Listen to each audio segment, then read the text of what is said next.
Hi, my name is Joe Rittenhouse. Welcome to Ho Chi Minh City, Vietnam. I'm here at one of the roadside snack stations, drink stations. You can also get some gas for your scooter. Pretty cool and convenient. I love it. That's one of the reasons why I like the Vietnamese. I come from a culture that's very structured. It's very organized. I appreciate that structure. I've benefited from that structure and the order. We have our own certain kind of order in our culture in America. Then I come to another culture and they do things differently. I like the Vietnamese because they're very strong people. They will have a good time anywhere you put them. They will open up a cafe on the sidewalk. And in my own culture, I'm used to the rules of my culture that say you've got to sleep in a regular bed it's got to look like this. You've got to eat this way. You've got to work this way. And I like Vietnamese because they just do what they got to do. And that's similar to my personality, and I can appreciate that. Here I'm talking about what is a real sense of safety and security.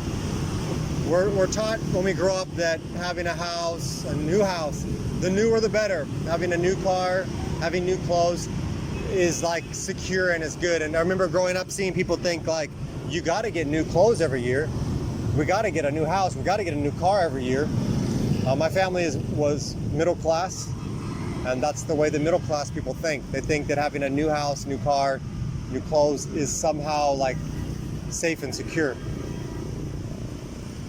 When I started going to school, I realized real quickly that my college degree did not guarantee me employment.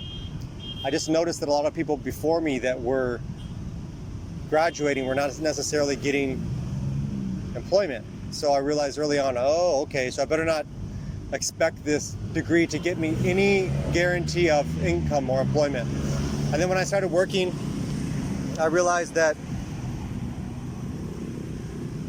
people who had jobs were not always keeping those jobs. You can get fired, you can get sick, you can become incapacitated and lose your job. So also from an early age, I realized that your job is not guaranteed. You can lose it. So here I am growing up, feel like, nothing is really that stable or secure. My style, my attitude towards life has been take it day by day. You're not guaranteed tomorrow. That type of attitude has benefited me because it's kept me constantly on guard. I don't get too comfortable. And I've asked myself the hard questions. What really is safety and security? Here I wanted to talk particularly, this is pick a word, let's pick homelessness. We could talk about other words like what is smart, what is a good job, what is working,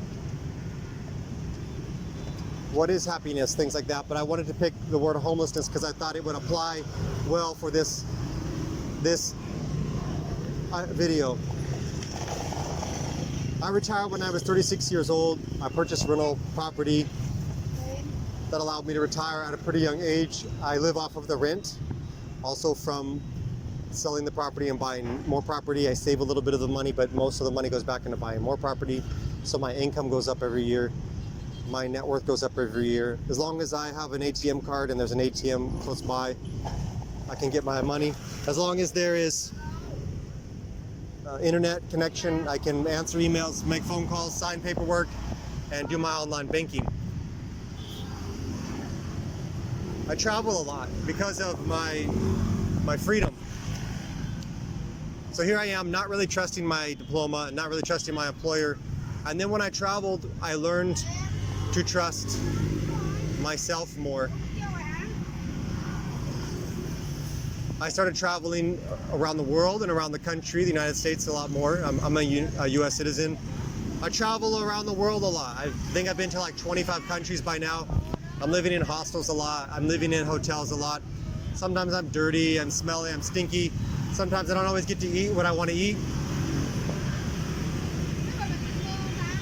Living out of luggage a lot, or my cardboard box. I have a lot of things in my cardboard box. Sometimes people say, Joe, you look like you're broke. You look like a homeless guy.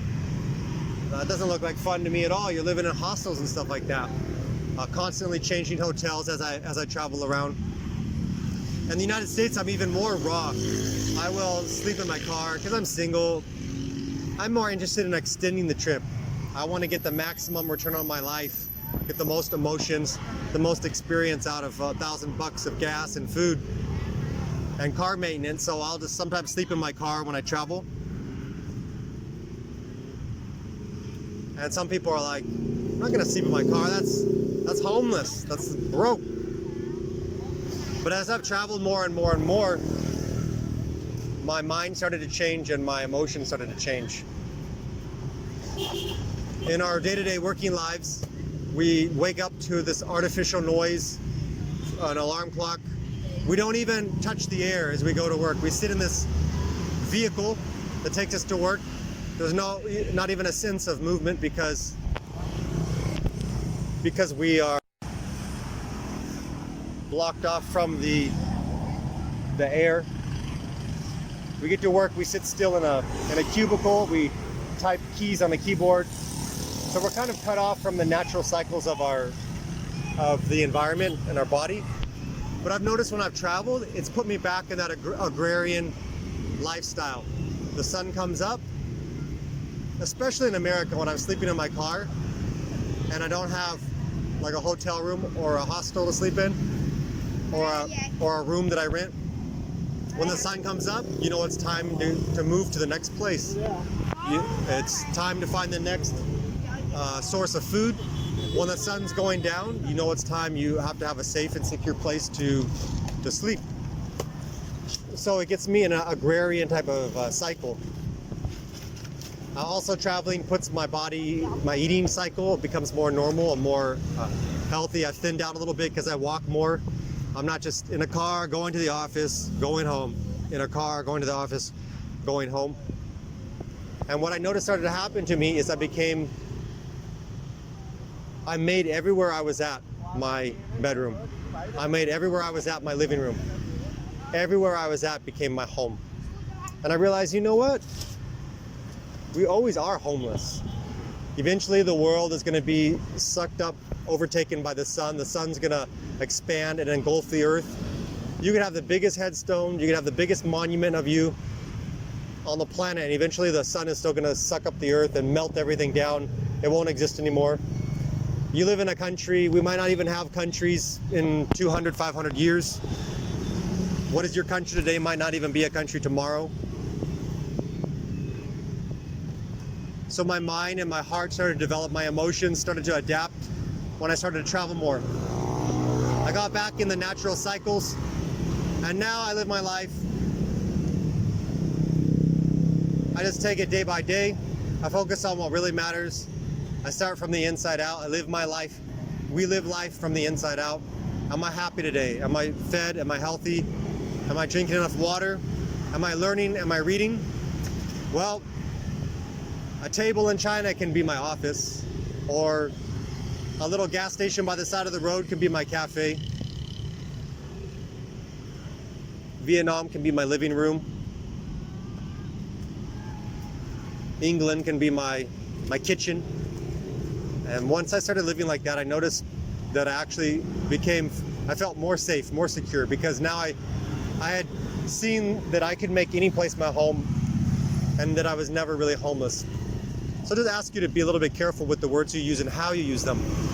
And when you ask about words, don't always ask what they mean, but ask what they don't mean. Because homelessness, your home is where you are. And wherever you are, be there fully. And that's the way I like to live my life now. Wherever I'm at, that's where I'm at. Wherever I'm at, that's my home. And to me, that's given me a real sense of safety and security, knowing that anywhere I go, I can be happy. Anywhere I go, I can study. I can be happy and healthy. From Ho Chi Minh City, Vietnam, I will see you later.